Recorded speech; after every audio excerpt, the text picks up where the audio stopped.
Merci beaucoup. 30 minutes, c'est court. On va rentrer, on va essayer de ne pas perdre trop de temps et d'aborder un peu tout ça. Alors comment... En fait, on parle beaucoup de transformation numérique depuis très longtemps. C'est des enjeux extrêmement importants. Nous, on transforme nos entreprises numériquement. Et ben, les pirates font la même chose de leur côté. Et eux vont beaucoup plus vite que nous. Ils adoptent très rapidement les nouvelles technologies. Et du coup, en fait, toutes les actions de piratage que la sécurité informatique annonce depuis plus de 30 ans comme arrivant, ben en fait, aujourd'hui, une conférence comme celle-là aurait été impossible il y a 30 ans ou il y a 20 ans parce qu'on n'avait pas suffisamment d'attaques qui arrivaient. Aujourd'hui, j'ai été obligé de faire un tri et de sortir les faits les plus marquants depuis le début de l'année. Donc, ce qu'on va faire, on va regarder depuis le 1er janvier 2024 jusqu'à, je me suis arrêté au 1er juin, les événements marquants de cyber et puis essayer de voir quels impacts ça a dans notre vie quotidienne. Premier point, vous allez voir, tout le monde est touché, des plus grands, Microsoft, les grands comptes du domaine, jusqu'aux plus petits. Hein. Et donc Microsoft, eh bien, ils se sont fait attaquer par un groupe qui s'appelle APT29, Advanced Persistent Threat. C'est un groupe russe. Et ils ont fait une attaque par password spraying. C'est-à-dire, en fait, ils ont utilisé plein des petites listes de mots de passe, les mots de passe les plus courants, qu'ils ont testés sur tous les services de Microsoft. Et vous allez voir qu'en fait, les conséquences, et ça va être un peu le fil conducteur de ma présentation, les conséquences de ces attaques sont très graves, alors qu'au départ, c'est juste une petite vulnérabilité, souvent, une erreur humaine, un oubli. Hein, et donc, ils sont tombés sur une plateforme de test de Microsoft, et à partir de là, qui avait oublié, ils ont compromis un compte, et à partir de là, ils sont remontés dans l'infrastructure, et ils ont récupéré des adresses mail et des contenus de mail, de cadres de chez Microsoft. Alors, retenez bien cette attaque du 20 janvier, parce qu'on va en reparler un peu plus tard.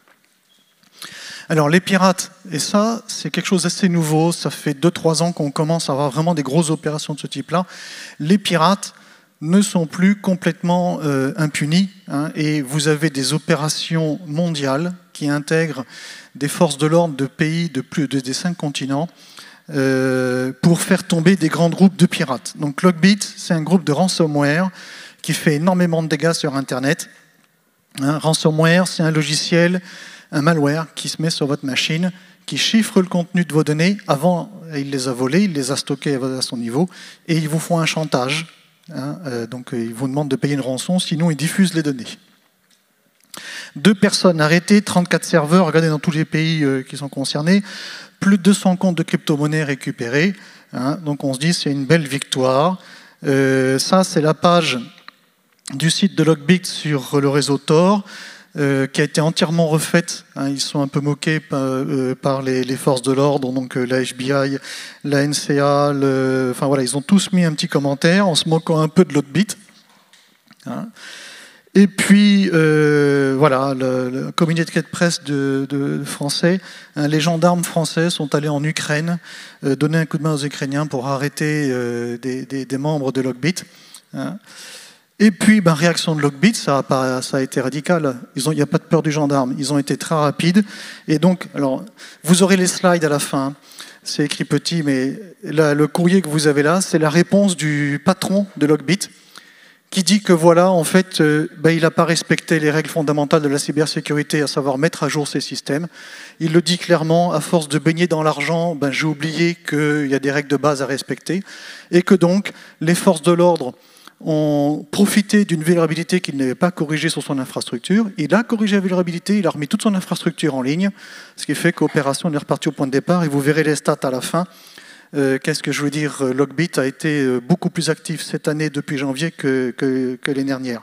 Et il a remis sa page en ligne avec un petit message pour le FBI en parallèle. Donc on a un jeu du chat et de la souris entre les forces de l'ordre et les groupes de pirates.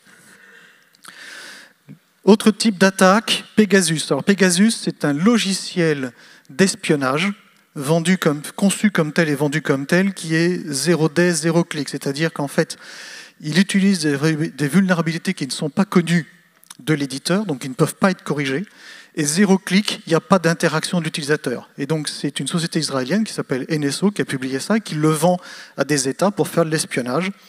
Et donc cet outil a été trouvé en janvier sur le téléphone portable de 2 députées européennes qui travaillaient sur des sous-commissions, notamment liées à la sécurité et la défense.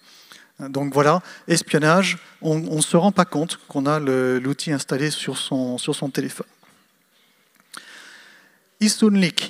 Alors Hangsoon, on dit Hangsoon. Hangsoon, c'est une société chinoise qui fait de l'informatique. Et en fait, on a découvert, il y a eu des publications qui ont été faites sur un site de partage et de logiciels et de développement utilisés pour développer du code. Et en fait, on a découvert que cette société-là fabriquait des malwares au profit du gouvernement chinois. Donc voilà, en fait, l'espionnage étatique est une réalité aujourd'hui. On en a de plus en plus de preuves. Il y a eu des cas qui ont été montrés aussi en Russie. Donc la Chine a des entreprises spécialisées pour fabriquer ce type d'outils d'espionnage à grande échelle. Alors ça peut être de l'espionnage, ça peut être aussi du ransomware, du malware standard pour gagner de l'argent. Le phishing, menace qu'on entend peut-être souvent, vous avez dû souvent entendre parler.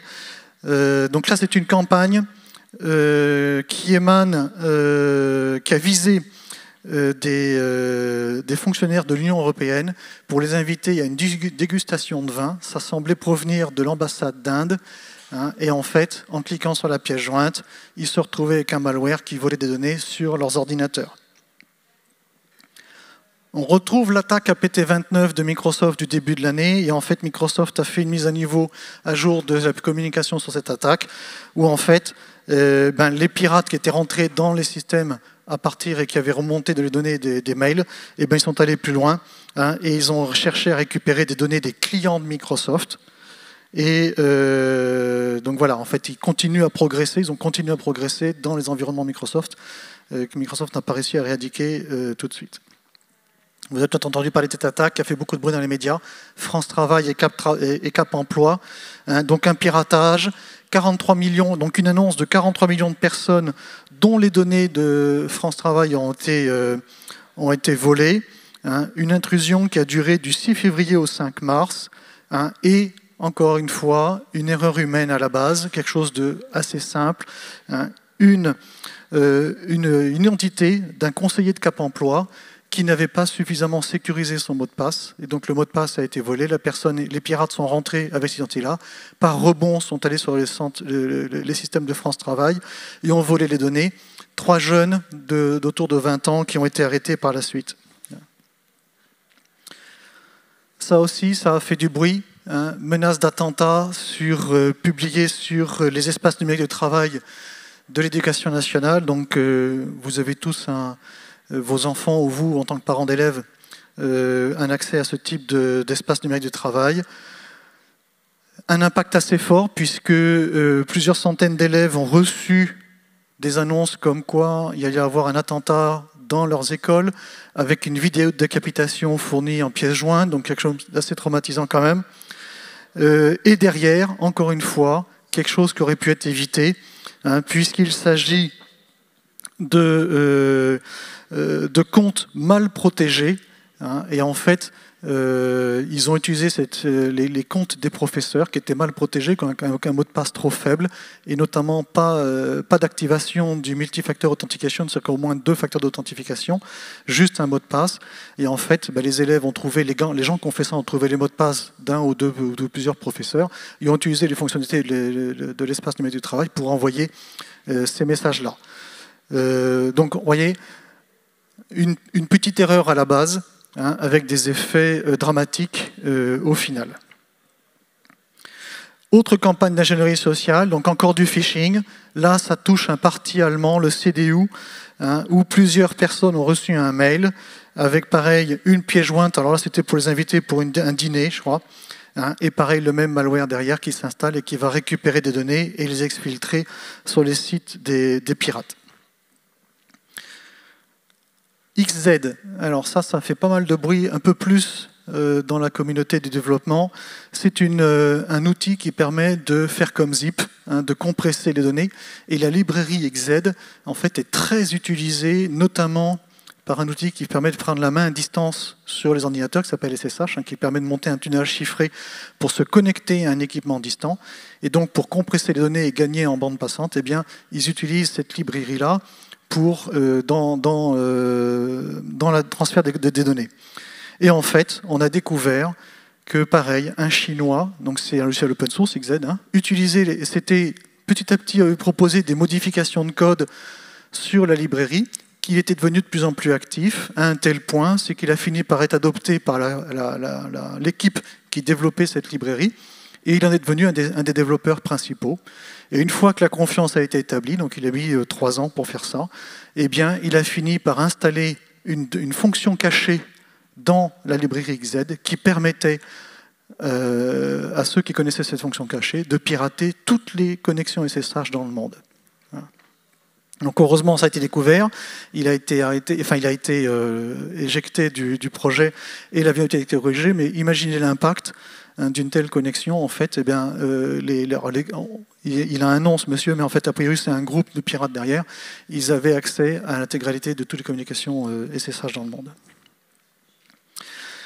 Alors en mai dernier, en mai 2023, Microsoft s'est fait pirater sa messagerie, encore eux. C'est un groupe chinois, pour le coup, qui les a attaqués à l'époque. Et il se trouve que le gouvernement, l'administration Biden a mis en place une nouvelle entité qui s'appelle le Cyber Safety Review Board et qui va enquêter sur ces grosses... Alors c'est un outil indépendant qui va enquêter sur les grosses vulnérabilités, les grosses attaques que vivent les sociétés américaines.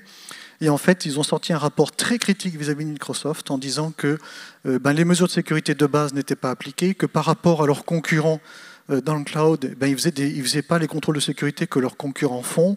Enfin voilà, donc ils ont eu quand même un rapport très lourd qui a épinglé lourdement Microsoft. Attaque DDoS. Alors ça, c'est un autre type d'attaque qu'on voit beaucoup. Donc le site laposte.fr, on en a parlé aussi dans la presse. Et donc, les attaques par des services distribués, en fait, l'attaquant va surcharger un serveur pour empêcher le fonctionnement de ce serveur. Et donc, le nombre de requêtes que le serveur va avoir à traiter est tellement énorme que le serveur va tomber en panne.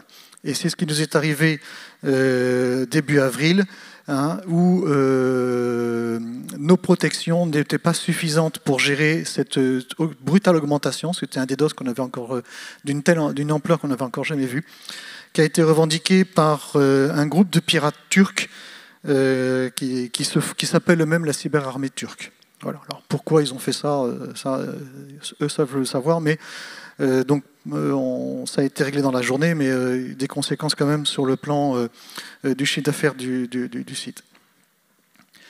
Autre type de conséquences, bon, c'est jusqu'ici c'est un peu dramatique, vous allez voir, il y a des cas amusants après. Ransomware sur la ville de Saint-Nazaire. Et donc aujourd'hui, Saint-Nazaire, il y a une communauté commune derrière, ils ont une infrastructure informatique qui est commune avec 4 autres mairies, et un ransomware, tout leur système d'information chiffré, tous les services qu'ils fournissent disparaissent. Donc plus de cantine, plus de menus pour les personnes âgées, plus de paiement des agents de la mairie et ainsi de suite. Et ils ont estimé qu'il y en aurait pour 2 mois à revenir à un mode dégradé à peu près fonctionnel et 2 ans pour remettre intégralement le système d'information à l'état nominal comme il était avant l'attaque. Donc ça, c'est les ransomware, il y a des conséquences sur les mairies et les hôpitaux qui sont catastrophiques. Et justement, il y a un cas juste après, le centre hospitalier de Cannes, attaque par ransomware, donc pareil, avec donc une première niveau de conséquence où ils passent en boîte dégradée, donc ils accueillent les patients avec le crayon et le papier pour prendre des éléments, des blocs opératoires qui sont obligés de déprogrammer pour les moins urgents parce qu'ils n'ont plus l'informatique pour travailler. Et la deuxième conséquence, c'est que 65 gigas de données volées par les pirates qui sont diffusées après ça parce qu'ils n'ont pas payé la rançon. Et donc, ils ont diffusé les données, et donc les données des patients, les données administratives des patients, et tout un tas de données propres à l'hôpital qui sont diffusées et là, vous voyez, c'est Logbit, sur le Darknet. Alors, des fois, les pirates se trompent, et heureusement, on envie de dire. Donc, APT29, on en a déjà parlé. Alors, Sandworm, c'est APT29, en fait. Eh bien, ils ont revendiqué... Non, c'est APT44, excusez-moi. Ils ont tous un nom différent. Et donc, Sandworm, ils voulaient pirater une centrale électrique française. Et donc, ils ont publié une vidéo, je vous ai mis des copies d'écran. Et donc, ils ont annoncé qu'ils avaient pu pirater la centrale de Courlon-sur-Yonne. Et je vous ai mis alors, je vous ai traduit en rouge la phrase qu'ils disent dans leur publication, en disant qu'ils sont contents, ils ont réussi à faire baisser le niveau de l'eau dans le barrage et d'arrêter la production d'électricité. Sauf qu'ils se sont trompés, et quand vous regardez la copie d'écran qui est en bas à droite, en fait, c'est la centrale de Courlandon qu'ils ont piraté, qui est un moulin, en fait. Donc, ils ont juste piraté un moulin, mais heureusement, finalement, ils se sont trompés. Imaginez les conséquences si ça avait été une vraie centrale électrique qui produit l'électricité pour plusieurs communes, hein, et qu'ils auraient arrêté, en fait, à distance. Alors, il n'y a pas que les Français qui ont des ransomware, il y a aussi la ville de Leicester avec un effet de bord qui est prêt à sourire, puisque, donc pareil, Leicester en Angleterre, attaque par ransomware, tous les services de la ville tombent en panne, et une des conséquences, c'est qu'ils n'avaient plus la capacité d'éteindre les lampadaires, qui sont restés allumés pendant plusieurs jours et plusieurs nuits sur l'intégralité de la ville. Autre fuite de données, donc là, chez Dell, c'est un grand fournisseur d'ordinateurs, pareil, là les pirates ont utilisé une vulnérabilité qui était, en fait, on peut s'enregistrer comme étant un partenaire de Dell en entreprise, en tant qu'entreprise, et donc le pirate, ce qu'il a fait, c'est qu'il a créé plein de fausses entreprises, il s'est enregistré dans le site de partenaire de Dell toutes les fausses entreprises en question, et après ça, il a fait des requêtes pour récupérer la liste des clients. Et en fait, Dell ne contrôlait pas l'authenticité des entreprises qui étaient déclarées et ne contrôlait pas le nombre de requêtes qui étaient faites sur ces systèmes, parce que 5000 requêtes en quelques secondes, quelques minutes, oui, c'est ça, 5000 requêtes par minute pendant 3 semaines. Et ils se sont rendus compte de rien. Voilà. Donc ils ont volé toutes les données. Donc voilà, c'est des choses de base qu'on fait, qu'on contrôle, et on limite le nombre d'accès et le nombre de requêtes comme ça. Alors ça, c'est 2 étudiants américains. Donc la société CSC Service Work, ils ont plus d'1 million de machines à laver le linge dans le monde. Et en fait, les machines à laver linge en question sont connectées. Et donc avec son smartphone, on incrémente son compte sur le smartphone pour pouvoir payer à distance et lancer à distance la machine à laver le linge. Et en fait, les étudiants en question ont découvert qu'on pouvait, entre les deux, entre le moment où on donnait l'ordre de lancer la machine à laver linge, et vous pouvez augmenter automatiquement le montant du crédit, ce qui fait qu'on n'avait plus besoin de payer. En fait, on mettait un montant à la volée comme ça, et la machine ne contrôlait pas qu'il y ait réellement de l'argent sur le compte, ce qui fait qu'on pouvait faire autant de machines à laver linge qu'on voulait gratuitement. Ce qui est assez intéressant là, c'est qu'ils ont prévenu tout de suite la société en disant « il y a une vulnérabilité dans votre système, hein, et on peut l'utiliser ». Et la société dit bah non, en fait on ne prend pas en compte, on s'en fout. Voilà. Et donc ils ont créé plein d'autres systèmes, d'autres entités, ils ont appelé le CERT aux États-Unis, ils ont appelé plein d'autres entités en disant il y a un souci à ce niveau-là. Et à chaque fois, la société CSC Service Work a dit bah non, c'est pas un problème, on ne traite pas. Donc ils ont rendu public leur affaire. Voilà. Alors là, c'est les Tesla qui ont impacté, mais ce qu'il faut retenir, c'est qu'il n'y a pas que les Tesla. Donc il existe une technique qui s'appelle la relay attack, qui permet d'ouvrir une voiture à distance sans avoir la clé. Donc c'est une technique qui est assez compliquée à mettre en œuvre, il faut 2 antennes, enfin voilà, ça se fait pas de manière complètement triviale. Et pour corriger cette vulnérabilité et empêcher cette attaque, eh bien, il y a un mécanisme, une évolution du protocole qui a été mis en place et qui passe par l'utilisation de larges bandes. Et il y a une société chinoise qui a découvert que même cette évolution du protocole ne protégeait pas le vol de la clé. Et donc, ils ont mis une vidéo en ligne et ils ont montré que même cette évolution-là permettait malgré tout de voler la voiture, de l'ouvrir à distance. Et donc, toutes les voitures, alors ils ont pris un exemple avec la Tesla, mais toutes les voitures qui utilisent ces nouveaux protocoles eh bien, sont aussi vulnérables et on peut ouvrir à distance la voiture. Donc si vous voyez des gens se promener autour de votre voiture avec 2 sacs à dos, avec des antennes qui dépassent, vous vous méfiez, il y a un risque. Alors, quelquefois, le monde des médias s'emballe sur les cyberattaques. C'est un sujet porteur. On a eu un exemple assez parlant à la fin du mois dernier avec la Nouvelle-Calédonie. Et on a le ministre de l'économie locale qui a annoncé une cyberattaque massive, inédite, qui a lourdement impacté la Nouvelle-Calédonie et qui venait des Russes. Et en fait, toute la presse française s'est relancée là-dessus. Et on a eu des dizaines, alors je vous ai fait une copie d'écran de Google News à côté, qui référence tous les articles. Et on a des dizaines d'articles qui ont annoncé qu'il y avait une grosse cyberattaque des Russes en Nouvelle-Calédonie. En fait, il n'y avait rien du tout. En Nouvelle-Calédonie, il y a un fournisseur d'accès à Internet avec 2 câbles qui alimentent l'île en Internet. Et a priori, alors, un étudiant, mais ça peut être quelqu'un d'autre, en fait, il y a une personne qui a fait une attaque par mail bombing. C'est-à-dire qu'en fait, il a surchargé le serveur de mail du fournisseur d'accès de l'île en question, peut-être parce qu'il n'était pas content de ne plus avoir TikTok, et donc qui a entraîné, en fait, et le fournisseur d'accès local, en fait, son infrastructure a saturé et ça a coupé les communications Internet. Donc les Russes n'y sont pour rien, c'était pas une attaque préméditée, c'était pas une attaque... voilà, c'est juste qu'il y a un effet de bord d'une surcharge d'une infrastructure qui n'était pas conçue pour gérer un tel niveau. Donc quand on parle des cyberattaques dans les médias, il faut avoir un peu de recul pour se dire, voilà, ça va trop vite, on ne trouve pas tout de suite que c'est les Russes 10 minutes après, en fait. Il y a des enquêtes qui sont faites. La notion d'affecter une attaque à un attaquant, c'est très compliqué. C'est mon avant-dernière slide. Alors ça, c'est une opération qui a été lancée, donc ça a été publié par Europol le 30 mai dernier, qui a arrêté une grosse opération pour faire tomber un certain nombre de malware et de ransomware et d'info-stealers. Donc avec une centaine de serveurs saisis dans le monde, plus de 2000 noms de domaines arrêtés, 4 personnes arrêtées, et là vous voyez encore donc, la police française qui va donner un coup de main en Ukraine pour arrêter des pirates. Cette opération n'est pas terminée, ils vont faire une annonce, vous voyez en bas il y a un compteur, j'ai regardé ce matin, ils vont faire une autre annonce dans 5 jours, donc il y a encore, c'est une opération qui n'est pas terminée, ils vont faire encore des annonces.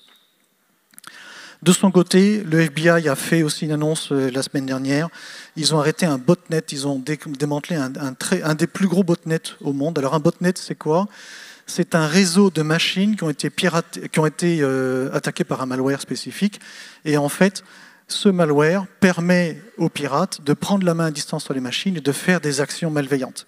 Et donc, le pirate en question, un jeune Chinois de 35 ans, il avait un réseau de 19 millions de machines dans le monde qu'il pilotait et qu'il louait après ça à des pirates.